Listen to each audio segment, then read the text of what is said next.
একটি পাকা সড়কের অভাবে দুর্ভোগে পড়েছে মাদারীপুরের মোস্তফাপুরের 20,000 মানুষ।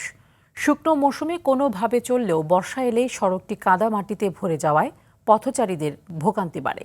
এর মধ্যে যানবাহন চলাচল বন্ধ থাকায় অসুস্থ রোগী নিয়ে হাসপাতালে যেতে বেশি বিপাকে পড়েন স্বজনরা। যদিও দ্রুত সড়কটি সংস্কারের আশ্বাস এলজিইডি কর্মকর্তার। মাদারীপুর প্রতিনিধি সাইফুল ইসলামের তথ্যচিত্রে আরও জানাচ্ছেন নাদিরা সুলতানা। প্রচণ্ড অসুস্থ হওয়ায় ষাটোর্ধ্ব বৃদ্ধা স্বরূপজান বিবিকে হাসপাতালে নিতে বিপাকে পড়েন স্বজনরা। কাদাময় রাস্তায় ভ্যান ঠেলে তাকে নেওয়া হয় চিকিৎসকের কাছে। দীর্ঘদিন সংস্কার না হওয়ায় সড়কের এমন চিত্র মাদারীপুরের মোস্তফাপুরে। স্থানীয়রা জানান, উত্তর বড়বাড্ডা থেকে দক্ষিণ বড়বাড্ডায় এই সড়কের 3.5 কিলোমিটার পুরোটা কাঁচা রাস্তা। বৃষ্টিতে পানি জমে সৃষ্টি হয়েছে বড় বড় গর্ত। এতে সড়কটিতে বন্ধ যান চলাচল, ভোগান্তিতে শিক্ষার্থীদের পাশাপাশি এলাকাবাসী। কাদার ভিতরে আসতে অনেক কষ্ট হয়, ব্যাগ নিয়ে পড়ে যায় কাদার ভিতরে।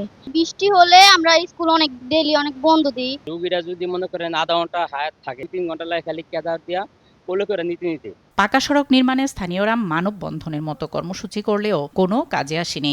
বর্ষার সময় তো মনে করেন চলাফেরা কোনো কায়দাই থাকে না, এমনিতেই একটু বৃষ্টি হইলেই মনে করেন পানিতে রাস্তায় কাদা হয়ে যায়।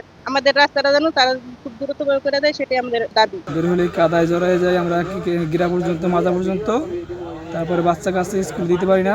আমরা অনেক চেয়ারম্যান, মেম্বার, এমপি পর্যন্ত গেছি, কিন্তু আমরা এই রাস্তাটা মেরামত আজ পর্যন্ত কেউ করে নাই। যদিও সড়কটি দ্রুত পাকাকরণের আশ্বাস এই কর্মকর্তার। আমরা দ্রুতই পাকা করব, সেটা হলো আমাদের একটা ডিবিপি প্রস্তুতের কাজ চলছে, ওইটা ফাইনাল হলে এবং ওইটা অনুমোদনের পরে আমরা পরবর্তী প্রাক্কলন তৈরি থেকে টেন্ডারকরণ, বাস্তবায়নকরণ সকল কাজ বাস্তবায়ন করতে পারবো আগামী 6 মাস থেকে 1 বছরের। 20,000 মানুষের দুর্ভোগ লাঘবে দ্রুত 3.5 কিলোমিটার সড়কটি পাকাকরণের দাবি স্থানীয়দের।